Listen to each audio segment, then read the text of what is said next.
every episode of We Have Concerns going forward will be shot at 120 frames a second and projected in 3D. There is no other way to watch this podcast.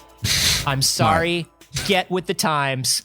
This is We Have Concerns. Hi, Jeff Cannata. Hi, Anthony Carboni. Hello, concerned citizens. Anthony, let me ask you a question. Please do.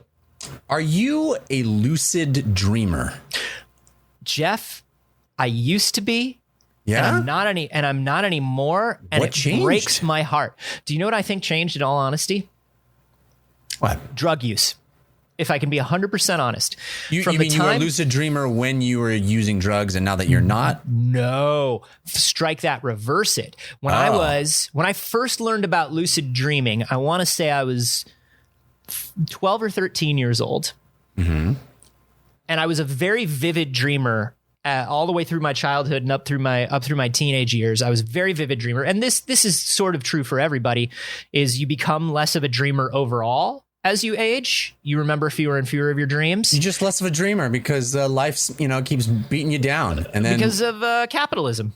Yeah, you just you become less of a dreamer, and all our dreams die as we get older. That's the problem. But also, yeah, it has a lot to do with your brain and sort of synaptic connections, and the fact that like free association is just not something we do as well as we get older.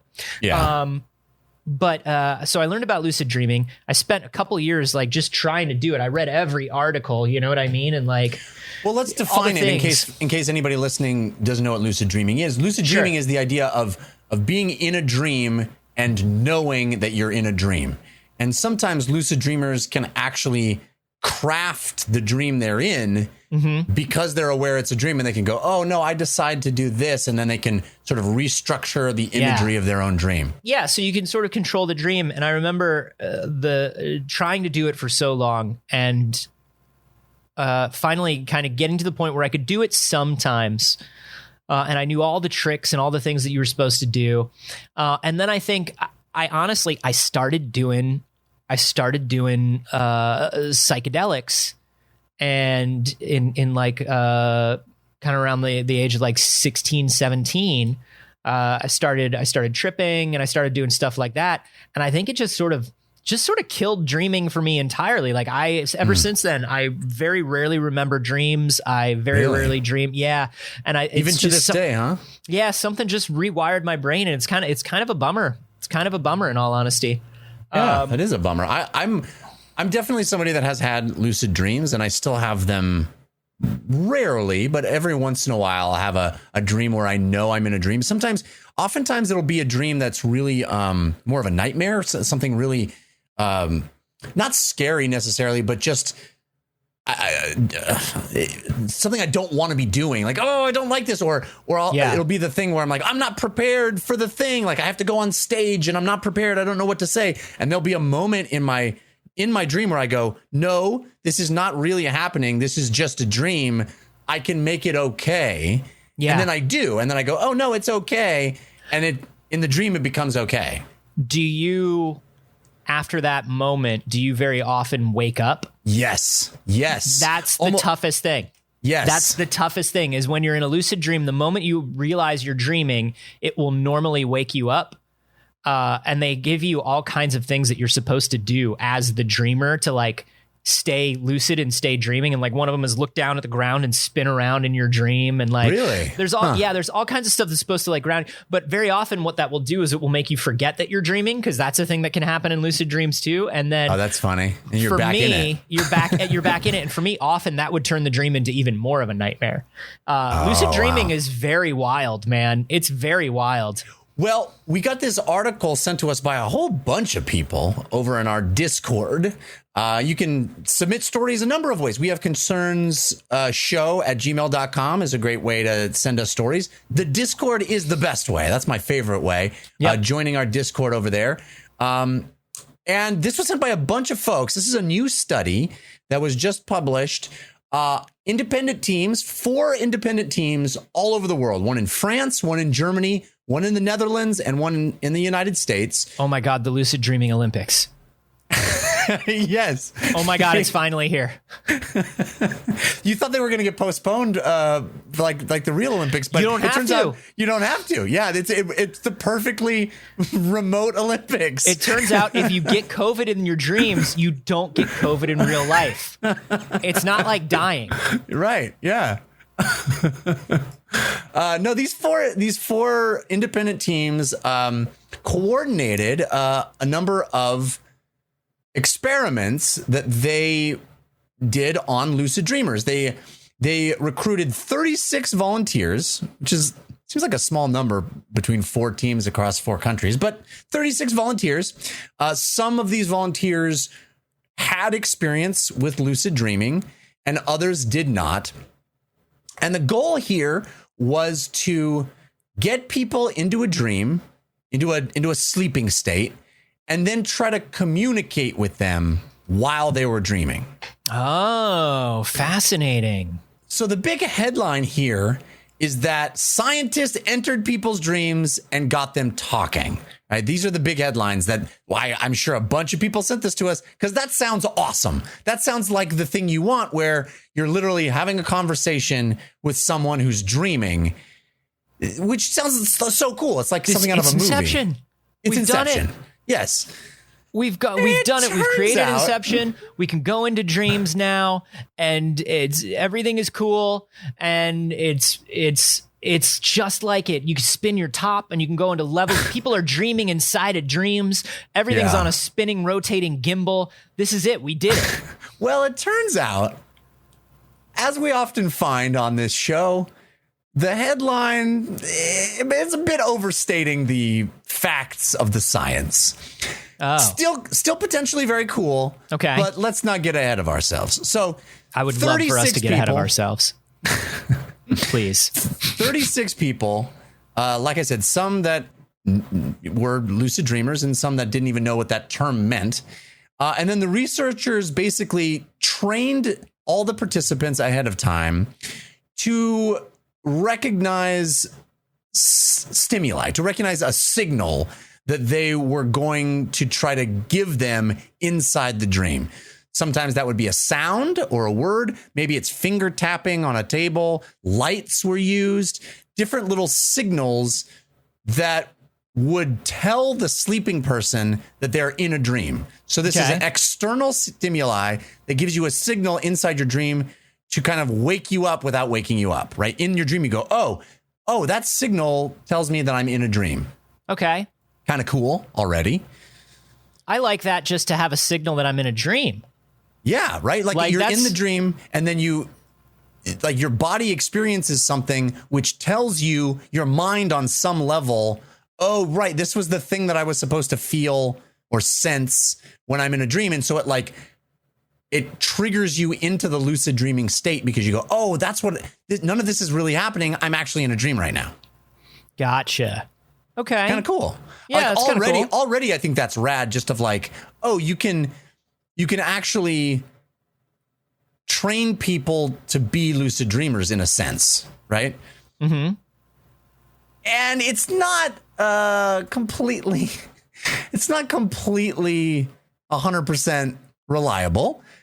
They said out of a total of 57 sleep sessions, and by the way, these aren't just like at night sleep sessions. These are napping. Wait. This is the entirety of the communication is something that says, "Hey, you're dreaming." No. I'm about to get there. I'm going to get to the communication part. The communication part's interesting too, but this is just the setup phase, right? Okay. So out of a total of 57 sleep sessions, 6 people of the 36 signaled they were lucid dreaming in 15 of the sleep sessions. So we're already at a very low effective rate. But basically what happened is like they put sensors on their, for the brain waves, and they looked at their eye movements, and they were trained to, when they saw those signals, those tapping or light sensors or whatever it was for each individual, they were supposed to respond with a movement of some kind, maybe an eye movement, maybe brainwave stimulation. So there was some response that they were training these these participants to give back. Okay. And so only 6 people of the 36 did it, and only those 6 did it in 15 of the 57 sleep sessions.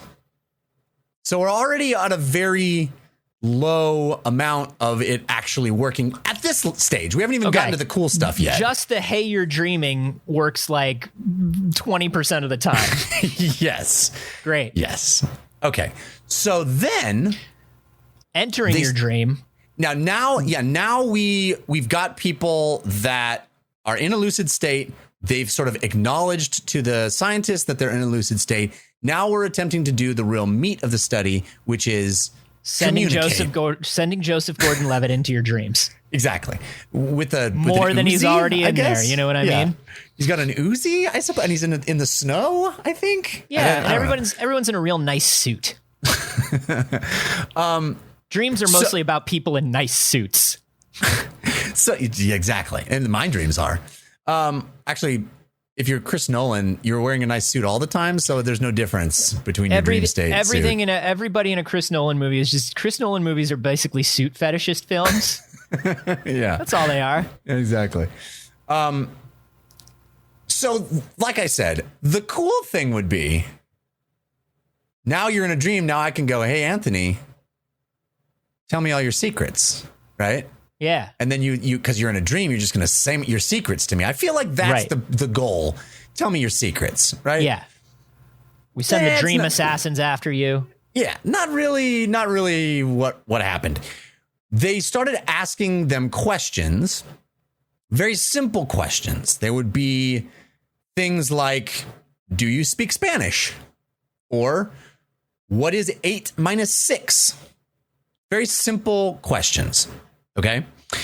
The way that they tracked whether the participants answered the questions correctly is they told them to move their eyes in specific ways. So, for example, if you said, what is 8 minus 6? The participant was supposed to move their eye to the left 1, 2 to give you the answer 2. Oh. Okay. Okay. So we're tracking their eye movement. And if they move their eye to the right or left, it's a yes or no. If they move their eye multiple times, it's a number answer. Okay. The number, the percentage of not people super cool. Not super cool. Already not super cool. I'm already not super impressed. Okay. So of the 15 times the 6 people actually got to the point where we could ask them questions, the scientists asked them 158 questions. Good Lord. And they're all dumb, boring questions. Yes. The worst dream ever. The lucid dreamers responded correctly to the questions 18.6% of the time.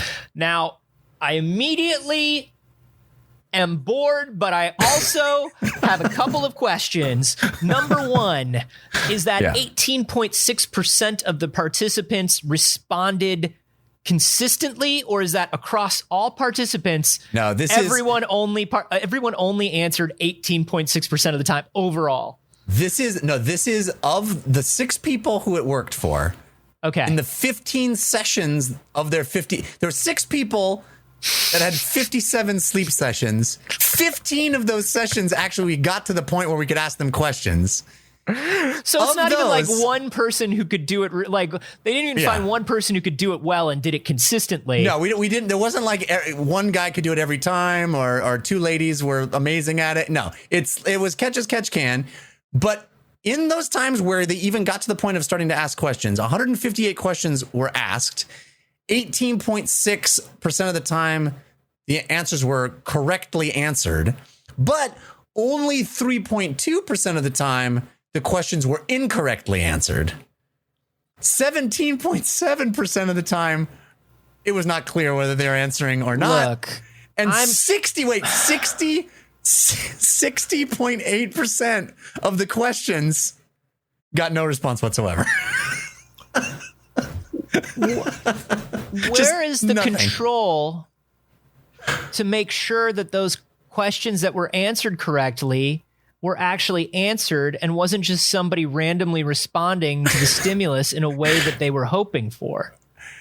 This is my question. The only answer to that in the numerous articles about this that I've read is that they would ask, for example, what's 8 minus 6? And if they got the correct answer, they would then ask the same question again to confirm it. Okay. And the people sometimes did answer it correctly a second time. So like 2, and then they would get 2 again, right? 2 movements of the eye. Wow. Not somebody's saying so two. my reward for being in my cool dream where Joseph Gordon-Levitt and I are best friends and we're holding hands in a rotating gimbal room shooting ninjas. Yeah.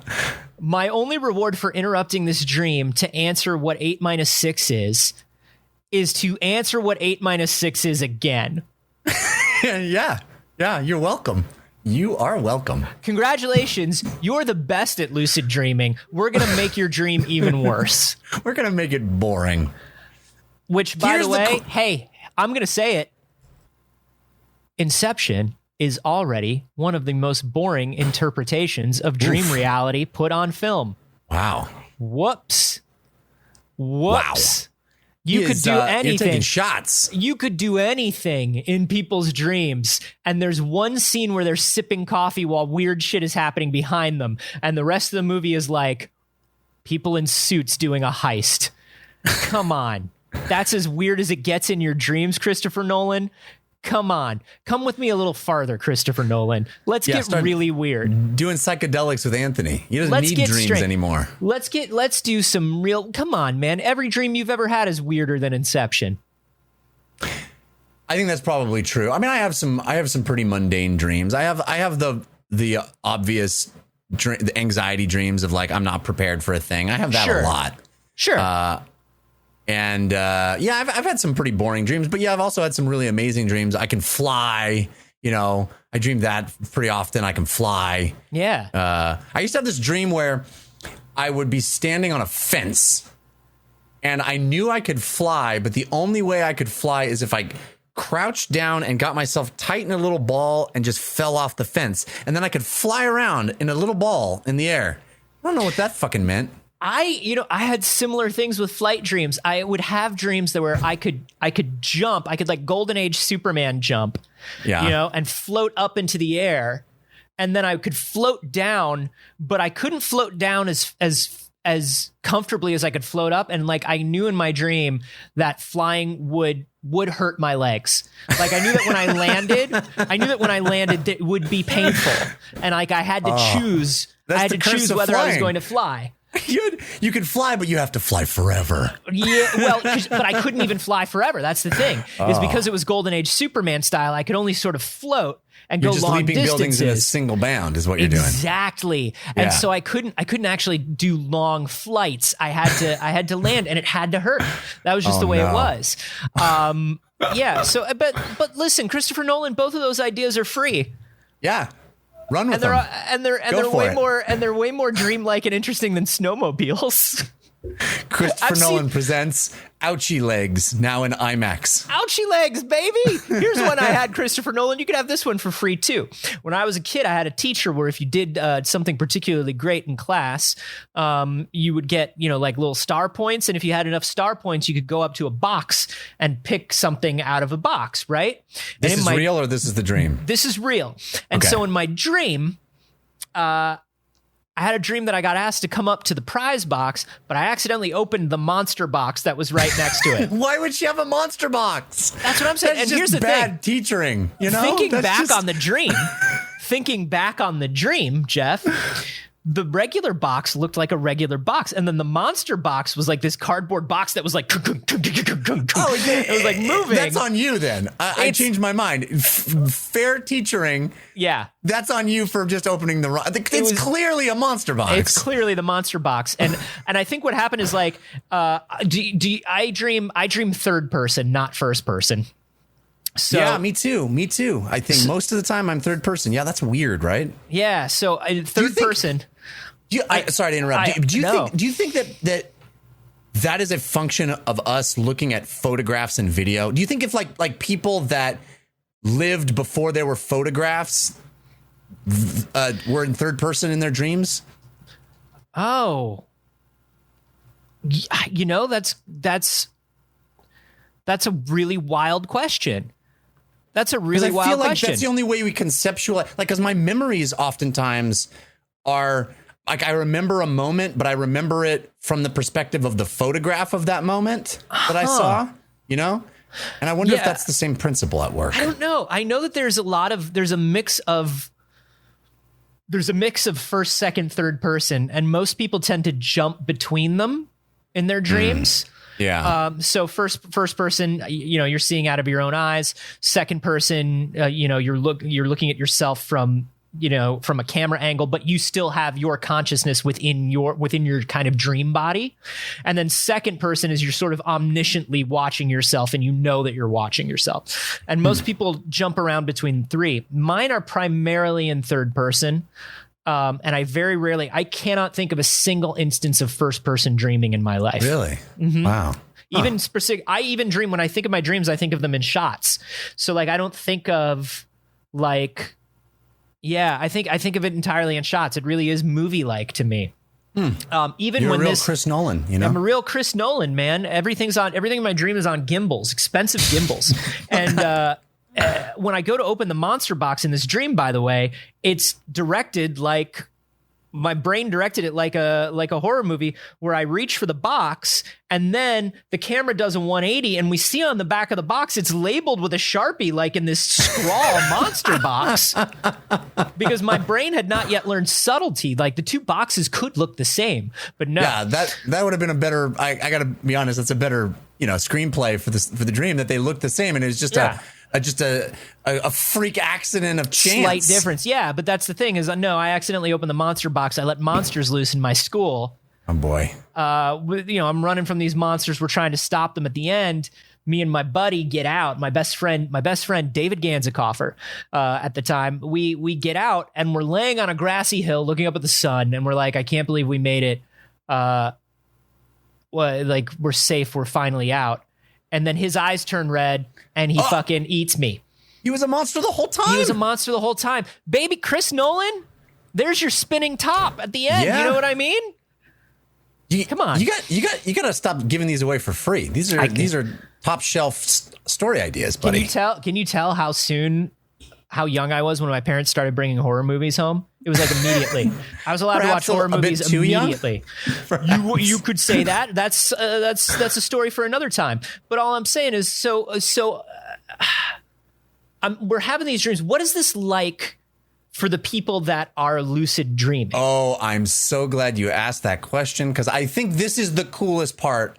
Whereas most of this study that has made the rounds, as I said, lots of people sent it to us, bunch of articles about it, big headlines. We can talk to dreamers.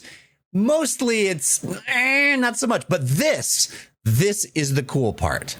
Okay, check this out. I'm ready for the cool part. After several questions, the dreamers were woken up and asked to describe their dreams. Some remembered the questions as part of a dream. One dreamer reported math problems coming out of a car radio. Another was at a party when he heard the researchers interrupting his dream like a narrator in a movie, asking him whether he spoke Spanish. Wow. That's pretty rad.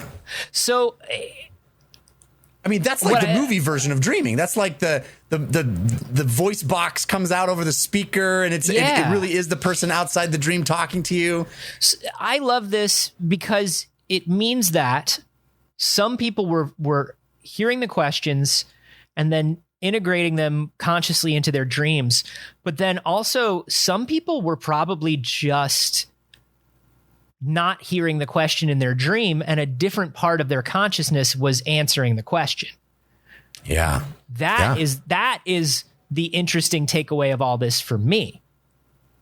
Is there are two different consciousnesses, two different levels of consciousness going on. Your brain is processing two different types of reality, of sensory input, an internal and an external at the same time, and it's compartmentalizing them.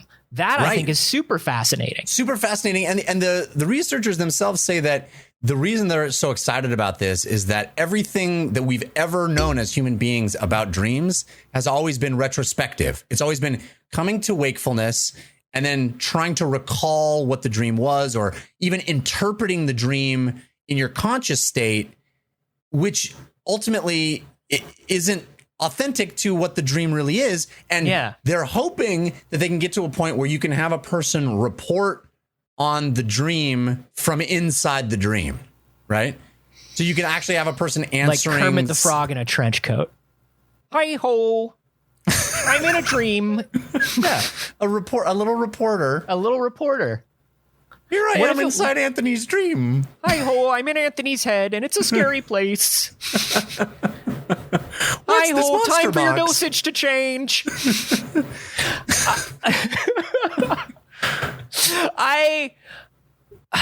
So here's the problem with that I see. Here's the big roadblock to that I see. Their process of getting information out is garbage. Yeah, right. This eye twitch shit for yes or no, we're not going to get anything from that. Right. I totally agree. We need a deeper form of communication. Yeah, like, I don't know, talking would be good if they can figure out a way to make them talk. What if, okay, here's the thing. You only send people into the dream that can speak, or that can do Morse code. Okay. So you send people in that can do Morse code, and then you set the computer to understand Morse code eye twitches.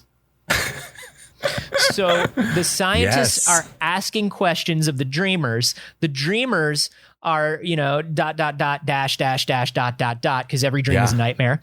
SOS, always, SOS. SOS all the time. And the computer is looking at the back and forth movements and translating it for the scientists. Although the scientists, hey, if they're going to ask that their dreamers learn Morse code or know Morse code, they could learn Morse code. Yeah, come on, scientists, just learn Morse code. I learned Morse code when I was 12 because I thought a ham radio would be cool, and you need to learn it to get a ham radio license. If I can learn it at 12, anyone can learn it. Yeah. No, I like this plan. I can't do it anymore. I like this plan. This is fascinating. And then you could have the very slow but deliberate messaging system back and forth, like, I'm in a dream. Stop. I'm being attacked by a monster box. Stop. I'm on the way from Chattanooga. Stop. Tell Aunt Martha I miss her. Stop. Brush sales have been down, but I think they're really going to pick up soon. Yeah, I think that'd be pretty cool. But I think there are really weird and interesting things about. Well, if the person is answering, but they're not conscious that they're like in their dream, they don't realize that they're answering, because there is a difference in dream time and real time, and it's not quantified. We just know that we experience dreams at different rates, right. And there is a thing of like. Getting too much stimulus from the outside world triggers you to wake up. And so, man, it will be fascinating to see how much further they go with this. Although with their current success rate, they may not continue to get funding for very long. Yes, that is true. It does seem like these headlines are a bit premature, but there's some success, right? So maybe they can refine their methodology and figure out a way to up that success rate and get it so that it's reliably communicative. I would love to see that. I would love to be able to talk back and forth with people as they're dreaming. That'd be great. That'd be really wonderful. Hey, if any of y'all have had some really wild lucid dreams, you should let us know, or have tried lucid dreaming. Let us know what your experiences with it are. You can either leave that in. You can tweet at us about that. Sure, why not? We miss a lot of tweets, though. I'll tell you, I miss a lot of tweets on purpose. And the other way to do it would be to leave them on the Discord. Discord's a great place to hang out, share all kinds of stuff, including your lucid dream stories. How do you get to the Discord, you might be asking? Well, head to patreon.com/wehaveconcerns, and for just $1 a month or more of your support, so little, you get access to the Discord. As you bump that level of dollars up, and I would say bump that level of dollars up very, very, in a very small and conservative way, you get exponentially more, like early episodes, bonus videos, patron hangouts, all kinds of wonderful stuff. So go check that out. It is the only way that we monetize and support the show, and it really helps us keep going. Check it out at patreon.com/wehaveconcerns. Speaking of the Discord, this came from the Discord. This came from Shamstron in the Cool Science News channel. Nice. This is not a new study, but it's one that's been making the rounds a lot lately, and we've never discussed it, so I wanted to bring it up. This is because, especially this year, a lot, we have been talking about being alone with your thoughts. Yeah, there's a lot of people who are alone with their thoughts these days. And people are alone with their thoughts more than they expected to be, more than they'd like to be. Particularly often an uncomfortable experience being alone with your thoughts. Often is a difficult thing to reconcile. Yeah, and we discussed at the beginning of this this long, global, arduous journey that we're all on, that people who are not used to quiet and were not used to solitude really, really, really bugged out at the beginning of this thing in a big way. Right. And they were baking bread. They were learning new languages. They were trying anything to get their mind off of it. Some of them were internally and externally screaming. Yes. And not baking any bread. And that's, however you choose to cope. That's your thing. And we don't judge. I would rather scream than bake bread. And so I'm with you. Yeah. That's all I'm saying. Did you bake any bread? You didn't bake any bread, did you? I didn't. No, but I was never alone. I have not been alone in a year.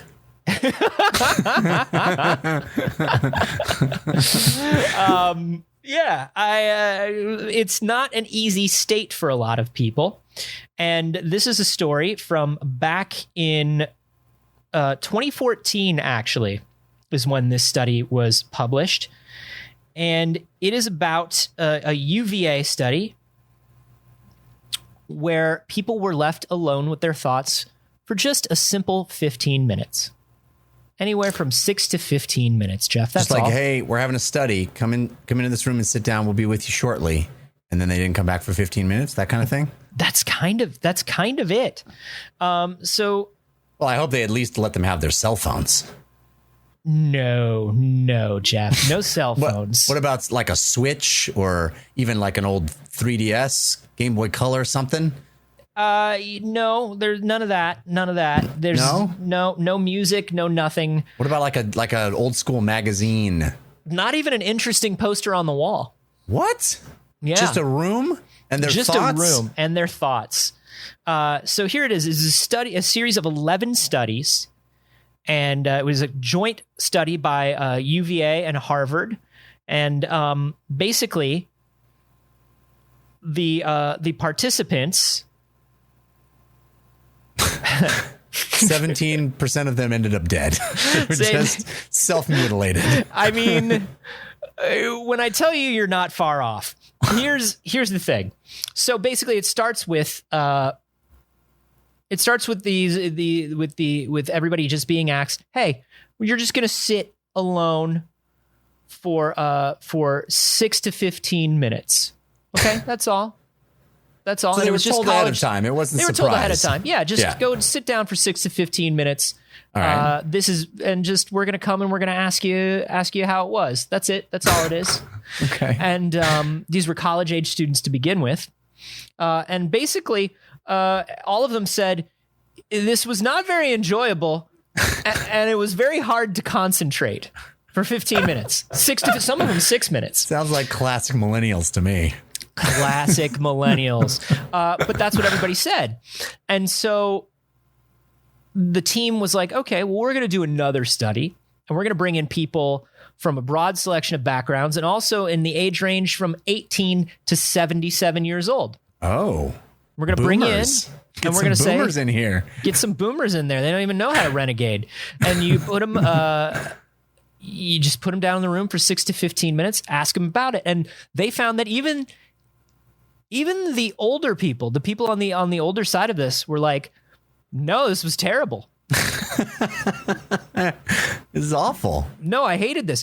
And it's kind of funny. They were like, well, that interested us because we sort of have this idea that older people like to be alone a little bit more and like to sit with their thoughts a little bit more. That's just what we tell ourselves so we don't have to talk to them.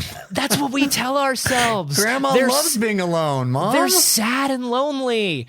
They don't choose to be alone. Their friends are dead. You got it. No one's choosing it. You idiots. That's why when you come over, they're just constantly hugging you. They're trying to prevent you from leaving. This is why so many older people get radicalized by TV news. They just leave it on all the time. So true. They just want someone to talk to them. They don't care if that person's talking about white nationalism. They just talk to me. Listen, I was alone. You didn't come visit on Thursday, and I listened for 8 hours to this guy telling me why these kids needed to be in cages, and it made a lot of sense. It made a lot of sense. You weren't here. You weren't here. He was for 8 hours. All right. So the team was like, well, is this modern society? And is this the prevalence of readily available technology, like your aforementioned mobile phone? Yeah. And no. They didn't think so. It's just, have always been like this. Wait, so let me ask you this question. Did the people report the discomfort and unpleasantness as boredom? Or was it more like, I can't bear to be with my own mind? A range between the two. But because I can sort of understand being bored in a room. Just being like, oh, there's nothing to do in here. Was that a good experience? No, it was boring. It was not fun. But then the level of like, oh, dear God, make the inner monologue stop. There was a lot of that. And so they were like, well, how do we prove that it's not just these electronic gadgets and gizmos? How do we prove that it's not the ever-present distractions? How do we prove that people just don't like to be alone with their own thoughts? Yeah. So, Jeff, study number 3. Are you ready? I am. I think so. I'm trying to figure out what I would do to try to make that, to prove that. And I don't know. What methodology did they use? Jeff, they sat down and they were like, here's the deal. Put this little strap on your arm. I'm going to push this button, and it's going to electrocute you, and it's going to hurt. Tell us if it was unpleasant. They pushed the button, and yeah, it hurt. And they said, okay, how much did it hurt? If we paid you, would you let us do that again? And the people were like, no, you could not pay me to be electrocuted by this button again. It was that unpleasant. There is you could not give me money to push that button again. And they said, okay, cool. We're going to leave you here for like 6 to 15 minutes and we'll be right back. I think I see where this is going. They leave the room. Non-stop button pushing. How many people do you think push these buttons, Jeff? Just to not be alone with their thoughts. What percentage do you think? Oh God! Push the button. This is 18 men and 24 women in this study. So you've got a total of many people. Good job. I'm gonna say. So you want me to number or a percentage? You've got 42 people. Okay. Okay. What percentage do you think shocked themselves? I'm going to actually have some confidence in humanity and say that it was less than half, but not a lot less than half. I'm going with 18 people of the 42. That's interesting. That's what you're going with, huh? Yeah. Because you are exactly right. 18 out of 42 people. Amazing. I nailed it in one. Wow. I did not read this article. They chose to electrically shock themselves rather than be alone with their thoughts. And they chose to electrically shock themselves with an electric shock that they literally said 6 minutes beforehand was so unpleasant that they couldn't be paid to go through it. Man, we are fucked up. You know, right? We are fucked up. So the number one question is, are we? Like, are we? Like, are we? I mean, is it just, I don't, okay, here's what I don't understand. I don't understand how that proves anything about the electric device thing. Like, how does that prove that it's more in the age of cell phones than it was before the age of cell phones? Well, because it's not that we have constantly, endlessly entertaining or stimulating stuff around us that makes us unable to be alone with our thoughts. We literally just don't want to be alone with our thoughts. We would rather be interrupted by pain. Yeah.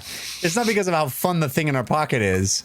If the thing in our pocket was extremely not fun, we still will do it rather than be sitting there doing nothing. It's about just distraction from the self, right? Wow. Yeah. And so I guess, and that's why my question is... distraction from the monotony, perhaps. Maybe it's just like anything different. Well, that's my question, right? Like when you say we're fucked up, I say, are we? Because aren't we built this as not just humans, but animals on the earth to respond to external stimuli? Aren't we built to live a life, be active, be doing things? Does that mean that that not being able to sit still for a long amount of time means that we're fucked up? Or does that mean that we are operating as designed? Yeah, the absence of external stimuli means we are purposeless. Yeah. Yeah. We're supposed to be doing something. Right. You know? And I think that's kind of where I want to go with this, is this idea of like a lot of people have been, during this pandemic, they've been really hard on themselves for how badly they feel when they are alone, when they are by themselves, and not just being able to sit and not be bored or not be sad or not be, but it's like, hey, you're literally built not just to be around other people, but to be around other places, to be constantly doing things. There's nothing weird with your wiring, and there's nothing lacking about you in your ability not to sit for 15 minutes. This is why today we are announcing Anthony and Jeff's electronic leg buttons. They'll be sold in stores all around the country or by mail. You too can zap the shit out of your leg to prevent the monotony from getting to you with Anthony and Jeff's electronic leg buttons. 3 things we're going for technology-wise this week. Number 1, this podcast is now projected at 120 frames a second. Number 2, this podcast is now 3D. Number 3, this podcast now comes in Electrovision. We will operate the buttons for you. When one of our 3D high frame rate faces pops on the screen, that's your signal to push the button. Can I ask you about a further breakdown and what you think the math is here? Oh, golly. Yeah. Okay. You notice that I told you how many participants were men and how many were women? Right. Slightly more women, if I recall. There are 18 men in the study. There are 24 women in the study. Right. How many men and how many women shocked themselves? 18 men and 24 women, and you know that there are total shockers. 18. Yeah. 18 shockers. I'm going to go large on men.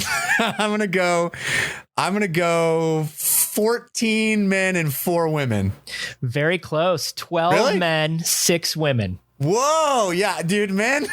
I just felt like men are impatient dummies that don't want to be with themselves much more than women are. And also the impulsivity that is yes. Fostered in men in society. Yeah. The impulsive behavior that we reinforce and let go in men more than we do in women. where it's just like, I'm just gonna do this dumb thing because I'm bored.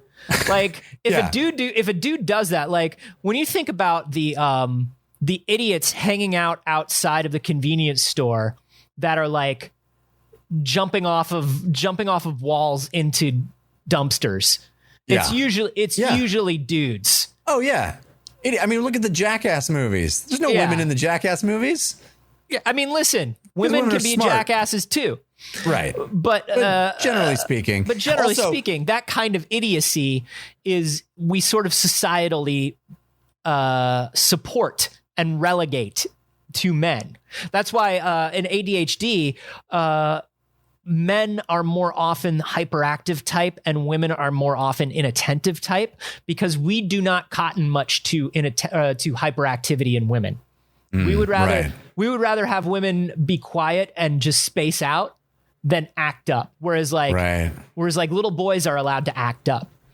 So I think that's very fascinating. We're like, women are like, what am I going to do? Well, I'm here alone with my thoughts. And it looks like more of the women disassociated. They'll just be like, well, I guess I'll just sit and suffer. I'm just going to suffer and like try to phase out of my body. Whereas like dudes are like, do you have anything I can stab, tattoo, cut, or burn myself with? Yeah, I'm just going to bang on things until I hit something useful.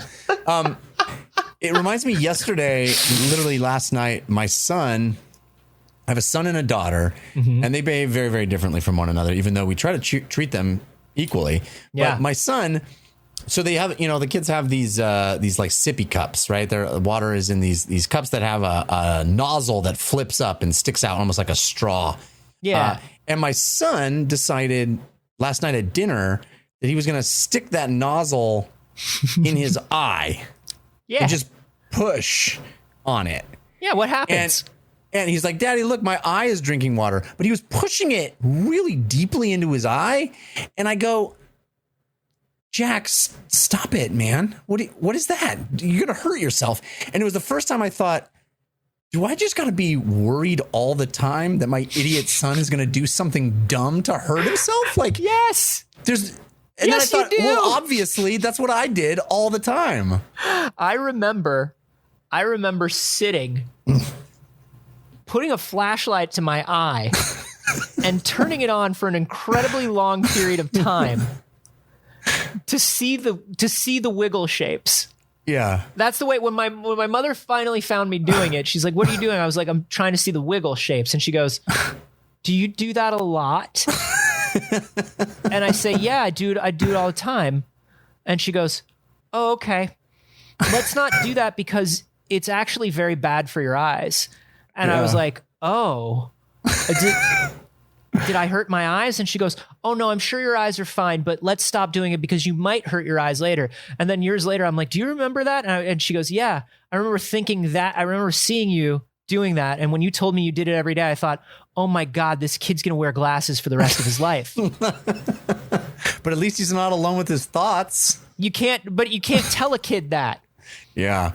Yeah. You can't freak a kid out like that. Did you ever do that thing on the playground where like one kid will tell you to like put your arms over your chest and then he'll push really hard and try to make you pass out? Yeah. We play all kinds of pass out games. Yeah. Or the thing where you tie a string around your finger really tight to see your finger turn purple. Yeah. Yeah. It's like, well, what if fucking kids are stupid? Yeah. Like why aren't more people dead and or mutilated just from their own idiocy? Why aren't more people talking about how stupid kids are? Yes.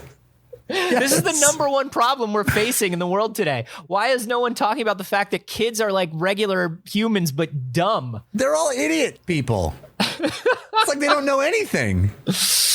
Yeah, I mean that's the thing, right? Is like it comes from a place of experimentation and curiosity and inquisitiveness. Yeah, like what is this body? What are its limits? What can I do with it? What can I do with it? And it's funny because like you see it in kids even from the beginning. We're always trying to see what external stimuli are and what they do. And so when a study like this comes out and is like, I looked up some of the old headlines around this and it's like people would rather be hurt than be alone with their thoughts. And it's like, yeah, that's true based on the data. But like, number one, small sample size to this entire study. Let's mention that. But number two, so what? like so what? Oh, why is there no further digging into, like, this team says, like, hey, we're probably just built this way. I kind of want to look up what this team has worked on since then, because I would imagine the follow-up studies to this would lead down the natural path of, like, is this bad, or are we just built this way? And if we're just built this way, can we please stop deifying the idea of sitting still and being able to survive with no stimuli? Like, this idea, listen, I'm all for meditation, because I do feel like you have to face these thoughts at least once a day. We've talked about this a lot. I don't think you should ignore it.